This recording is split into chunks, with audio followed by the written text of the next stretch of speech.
Muhle uJesu wethu bazalwane egameni kaJesu. Siyabonga kakhulu, siyambonga ubaba wethu osezulwini, siyambonga uNkulunkulu osambulelayo izwi lakhe. Sithola amaqiniso ukuthi singobani kahle hle uma sikholwa iNkosi uJesu indodana yakhe.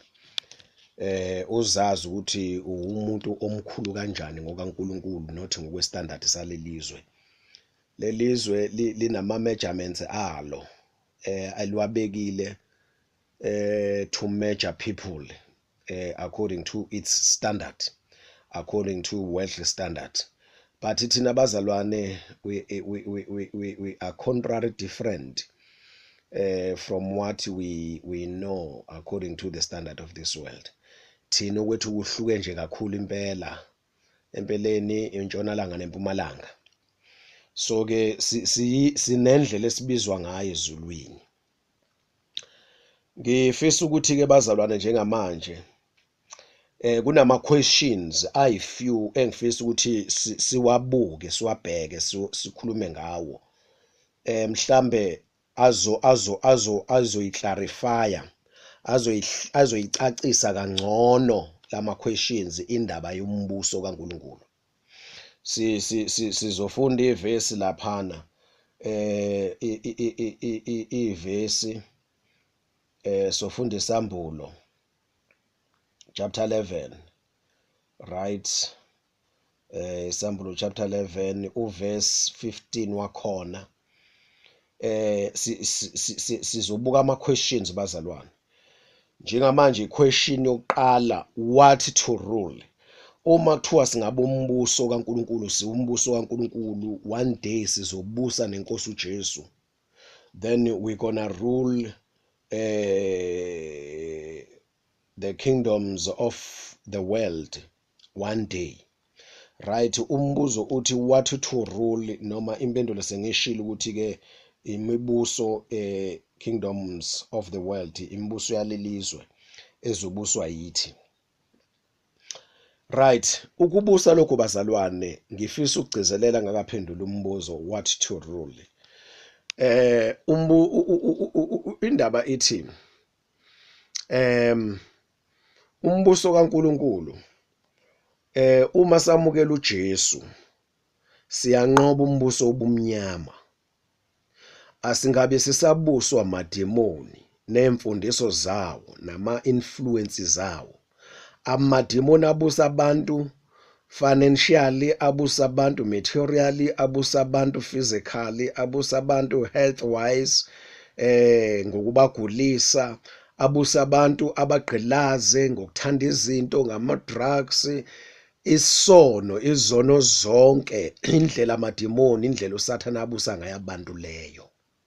So ke uma ngabe ke sesingena embusweni kaNkulunkulu, sesikholwa iNkosi uJesu, yayisifaka imithetho yasembusweni wasezulwini, kingdom of heaven, kithina, then kubulawa iconnection phakathi kwethu nentando kaSathane, nentando yezwe. Singabe sisaba nayo into yokuthanda nokuhalela anything ethinta lelizwe, siluze appetite. Umfana kade wathanda amantombazane eyisoka lamanyala, intombazane kade ithanda abafana isifebe iqoma nje iziquleke. Mase ngena uJesu luyaphela uthando lokuqoma, luyaphela uthando oluningi lokuthanda bonke abafana, nokuthanda bonke amantombazane noma abantu besifazane noma abantu besilisa, ngoba kusibona ingane kuphela eqomayo neqonywayo. So isono, thandizwe, i-competition ukuthi ufuna ukuvela ukuthi ungcono ngezinto eziphathekayo, ukhukhumale ukuthi wena you've made it in life, u-achievile, uthembe lezo zinto ukuthi la uhamba khona uzohlonishwa ngazo ngoba bezibona bekubona ukuthi wena usestandardini esingcono esiphezulu. So ke yonke lonto ukubuswa uSathane nezwe uma ngabe umuntu enalo mqondo. Uma sikholwa iNkosi uJesu sithola umoya, simukela umoya, siphiwa umoya ongcwele, sithole singena sibe nama qualities, sibe nama characteristics, sibe nezithelo zokuthobeka, sibe ngabathobekileyo, sibe ngabanelisekayo. Njoba ngichazile kwenye order ukuthi embusweni kaNkuluNkulu ama characteristics akhona athini. Then enye into ekhona embusweni kaNkuluNkulu umuntu abonakala ngayo humility, intobeko. Then uthola ukuthi umntwana kaNkuluNkulu uthobekile, akekho proud.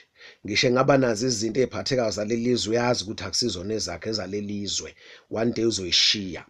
So ke umntwana kaNkuluNkulu ebonakala ngehumility, nanokucabangela abanye abantu ukuthi akanayo selfishness ukuthi okwami is about me. Uyathanda ukushare, uyathanda ukusiza kwabanye abantu, uyabona, angabi nayo ini selfishness, yabona. So manje uma ukhuluma ngombuso kaNkuluNkulu ukhuluma ngendaba yokuthi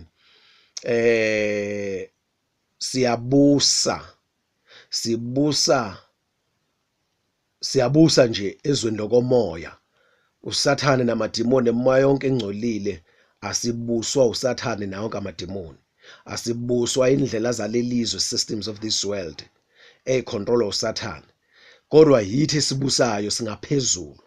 Lokho kuba ngaphansi kwethu, asicontrol, asilawulwa indlela zokuphila zalelizwe, ingqondo, ukucabanga kwalelizwe, impumelelo yalelizwe, pride yalelizwe, imaterialism, asicontrolwa yilonto. So ke ukumukela uJesu kukwenza ukuthi ubuse. Ukubusa is to be above something, is not to be controlled by that thing, but you are able to control that thing. So thini ithi esicontrolayo lezo zinto. So ke asenzi intando yezwe, intando yenyama, intando yenkanuko zalelizwe, inkanuko yamehlo, uyabona, nokuyigqaja nokuyigabisa ukuthi unani. Asibuswa ilezo zinto, kodwa thina siyabusa kulezo zinto. So ke uma sesingena embusweni kaNkuluNkulu ngokukholwa, sasindiswa, sazalwa kabusha, sibonakala ngalokho.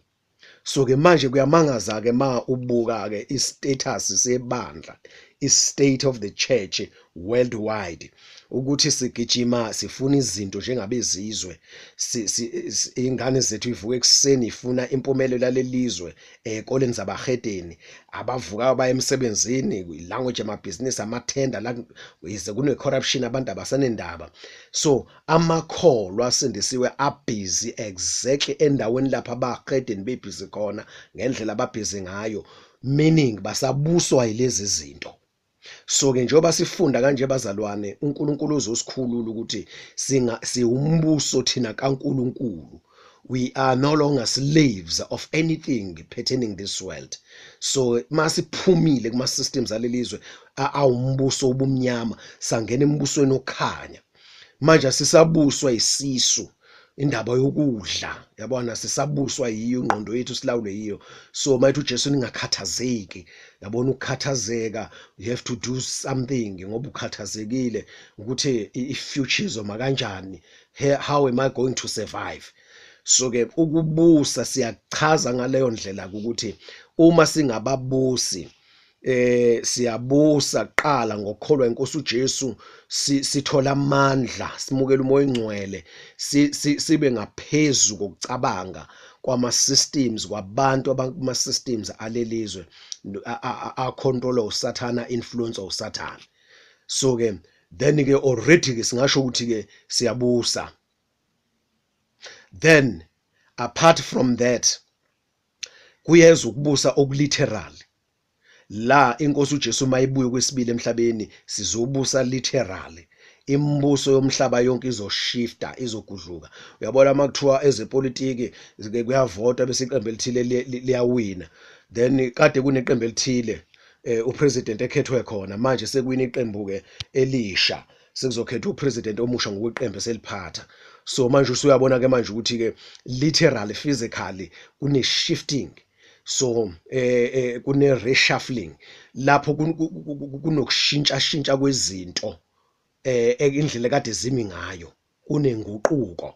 So ke la emhlabeni kuzoba nenguquko when Jesus comes in his second coming, eseza nathi sizobusa la emhlabeni. So ke azoqheluka, azokhwesha, azoqhela, azogudluka, azosuswa amakhosi omhlaba bese kuthatha thina over, and umhlaba uzolungiswa ubuyiselwe kwi-original state, so uthi ube muhle, because abantu balelizwe namakhosi abo bawudestroyela umhlaba ngani, ngokuhlakanipha kwabo.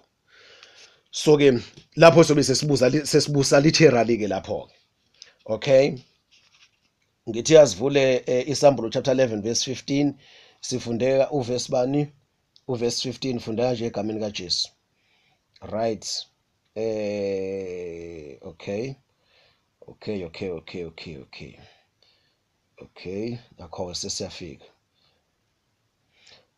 Ingelosi yesikhombisa yayisibetha, kwase kuba khona amazwi amakhulu ezulwini athi, umbuso wezwe usungo wenkosi yethu nokaKristu wayo, iyakubusa kuze kube phakade naphakade.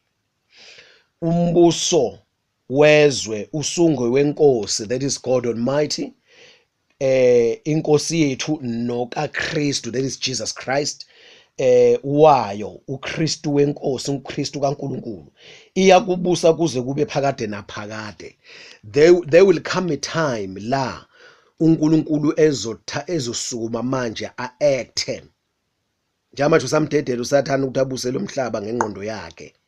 Thina njengamanje kushumayela ivangeli to extend God's kingdom on earth, ukuthi kube babe baningi abantu abangena embusweni endaweni ezahlukene. Malithi iBhayibheli kuMark chapter 16 verse 15, nishumayele kukho konke okudaliweyo.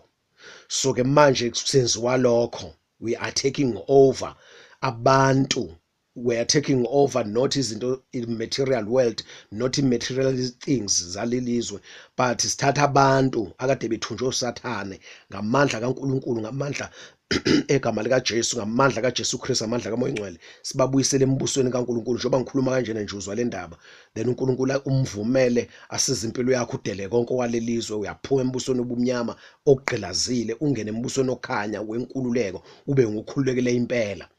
But kuzofika isikhathi lapho uNkulunkulu ethatha over, exosha usathane emfake esogweni. Ngifundisile kwezinye indawo lapho kwenye ama-audio, mfake esogweni usathane namademoni, kuqedwe bonke abantu ababa emhlabeni.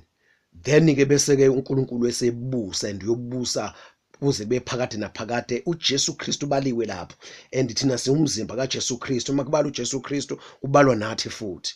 Uthi uJesu nganqoba ngahlala nobaba ehlalweni sakhe sobukhosi, then uthi nathi masinqobe uyosenza ukuthi sihlale naye ehlalweni sakhe sobukhosi. That means we'll be together. Makhulunywa ngenkosi uNkulunkulu kanye noKristu wayo, iyakubusa kuze kube phakade naphakade. That is us, and also us, we are included there. Sifakiwe lapho nathi, siyingxenye yalokho, leso sethembiso leso. Right, kuzobuswa ke umbuzo uthi ke what to rule. Sizobusa ini umbuso wonke wezwe. Yabona, siyakubusa umbuso wonke wezwe. Then umufunda lapha no Genesis chapter 1 verse 28, nibuse phezulu kwezinhlanzi zonke izinkomo. Inkomo zikhuluma ngawonke domestic, representa igama lithi inkomo. Cattle representa yonke into ekuthiwa domestic animal. So sibuse phezulu kwemfuyo yonke, phezulu kwezilwane zonke enabuzelayo ehamba ngamasonto amane, then inyoni zezulu, siyobusa phezulu kwalezo zinto literally bazalwane. So abantu njengamanje babuswa yilezi zinto, ingakho namhlanje bafuna ukuphila, bahlaba imbuzi, bahlaba inkomo, benza imisebenzi, ngoba manje babuswa ukuthi lezi zinto ziyanikeza amandla. Babuswa ilwane ethile edalwe uNkulunkulu, bafuna inhlanhla kuzo bayisebenzise, benza imikhuba ethile, basabuswa imvelo. But thina sikhishiwe manje kulomqondo, thina singababusi.